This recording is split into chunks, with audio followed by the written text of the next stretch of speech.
Right then, hello and welcome to the second part of my Model A Vortex series.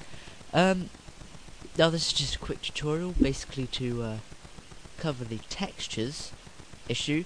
Now I haven't quite sorted it out, but I can't actually get it looking like the actual vortex from Doctor Who or something like that, but what I can teach you in this tutorial is how to light up the tunnel and how to give it a texture that you'll be able to see, and also how to make it all bumpy and stuff like that. And then you can go with what you want from there. Now, after I've taught you the basic techniques of how to do it. Anyway, so let's get on. Now, the first thing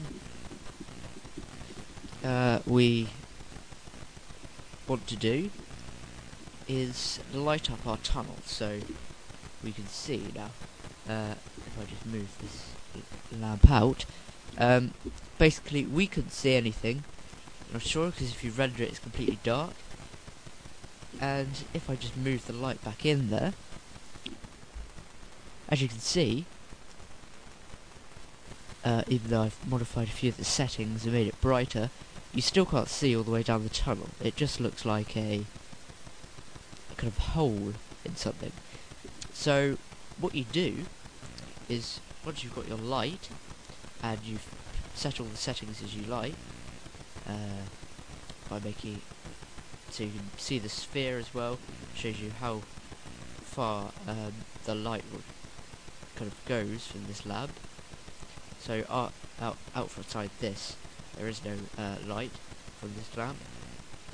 And basically, so we get this lamp, and then using our path we used to basically create everything else, we can copy this lamp all the way through. Now, you might be thinking we can just use an array modifier or something like that. That would be great, but you can't use modifiers on lamps, unfortunately. So, if we just move it into place, get all our settings right for our lamp, and then what we need to do is select our lamp by right-clicking on it, then shift-select our path, and press Ctrl P, follow path. So now when you press Ctrl A, your lamp moves along the path like your camera does. Now what we want to do is go into the lamp settings, go to the object settings for this, and under duplication we click frames. And now what you do, basically what this will do is, for every frame it will place a lamp. It will place a copy of this lamp as it goes along the path. That's why you needed to follow the path. Now, that's great, but if we just do a lamp at every frame, then it will look like this. As you can see, that is way too many lamps. So if I go here, you see everything just becomes one big kind of plain mess, really. So what you can do is if you add more, increase the value of the off, as you can see, you get less lamps. Because basically what it's doing is that's how many lamps it adds when this duplication thing is on, and this is how many it doesn't when it's off. As you can see, when it's set to 0, there's no frames where it's off, so it adds one for every frame. If you turn that to 8, it's only after every 8 frames that it adds one in. Now, you'll have to get this to work, you have to uncheck the speed thing here, and set the right amount of frames, so you get as many as you want. So just set it to about the length of our thing, maybe slightly less, because we don't want to really add more labs than necessary, because it will just take up space. And now your labs probably won't be as big as mine with the area they cover, so just to change that, you go here, check the sphere thing as I've done here, and then you can increase the distance, so that increases the range of it, and I've set mine to 3. I've also changed the energy down to 5, or 0.5, sorry, to give it a sort of faint glow, so, because we don't want it overpowering, because otherwise there's so many labs you just won't be able to see anything. So anyway, let's see what it looks like with these labs. You see, you get this sort of pattern. That's because this dark bit is in between the labs, but it's also where they intersect, I think.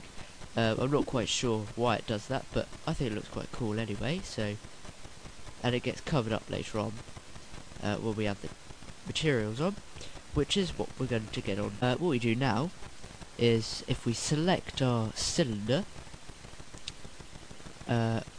we go to the modifiers panel, and we go ahead and apply our ray modifier, because we don't need it anymore.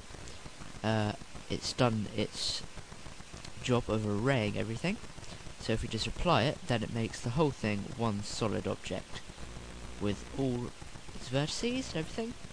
Now the reason we've done that is because if we apply to a material, then it will look all weird, because it will apply the material to one piece and then apply, and then, you know, copy that for all of them. All we want is the material to be over all of it, and not kind of have sections where it's kind of being cut off as it's being copied to other bits. It's kind of hard to explain, but anyway, let's get on to making our materials. If we go into our blue vortex material and add a new texture, I'll just use the clouds thing to demonstrate. I'll increase the depth up to make them kind of deeper clouds, and also I'm going to increase the size and change that to hard. I'm also going to check normal and uncheck colour, and under method for bumper matting I'm going to select best quality. Now if I tick this now, make sure it's ticked, then you can look at it in here going on. And the best thing about this is we can also use it added onto a modifier as a kind of guide to shape the thing. So if we add a displace modifier and add in our texture material that we've just created, then as you can see, the material has deformed our mesh. See, it's made it all lumpy and bumpy and everything like that. So now if you have a look at it, you see it's a lot more kind of jagged and displaced, more like a kind of time tunnel, although it is a bit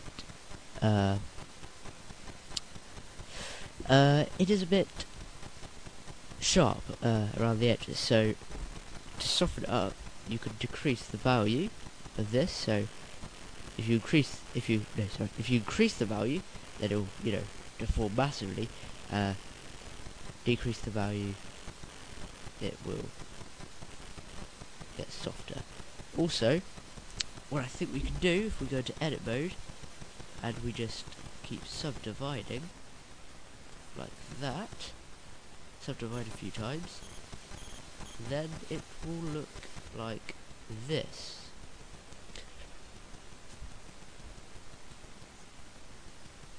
Although it may take a while to render. So just basically subdividing it, I've added more points in, although that isn't necessarily what I wanted, so if I undo that,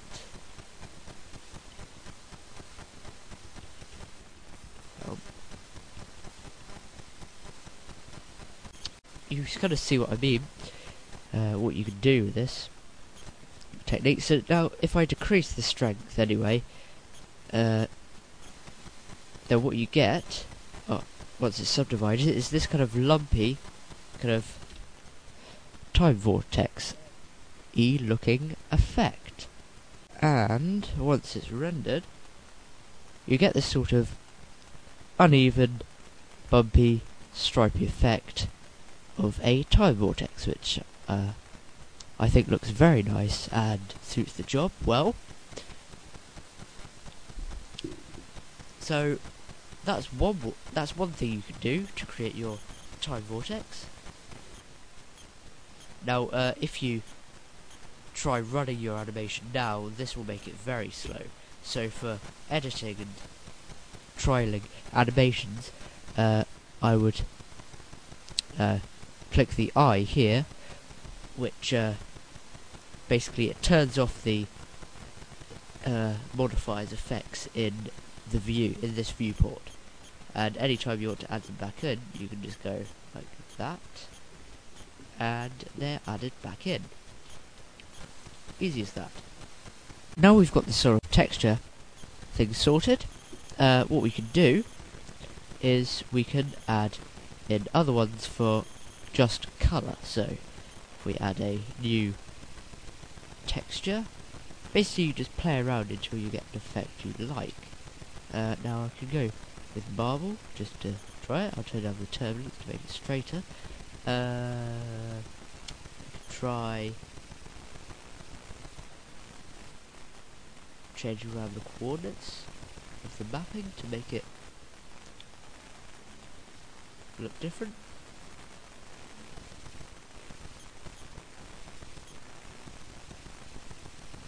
And we add a new colour in. And what we can do now is we can have a little test render.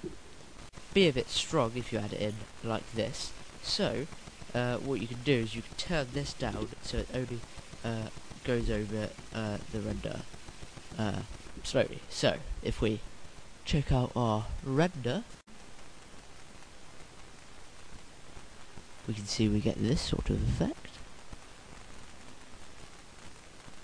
So basically what I'm saying is you can just play around until you get an effect you like, because I mean your time vortex will probably look completely different to my time vortex, and I know that my time vortex looks completely different to the one of Doctor Who. So basically it's whatever you're happy with, whatever you want yours to look like.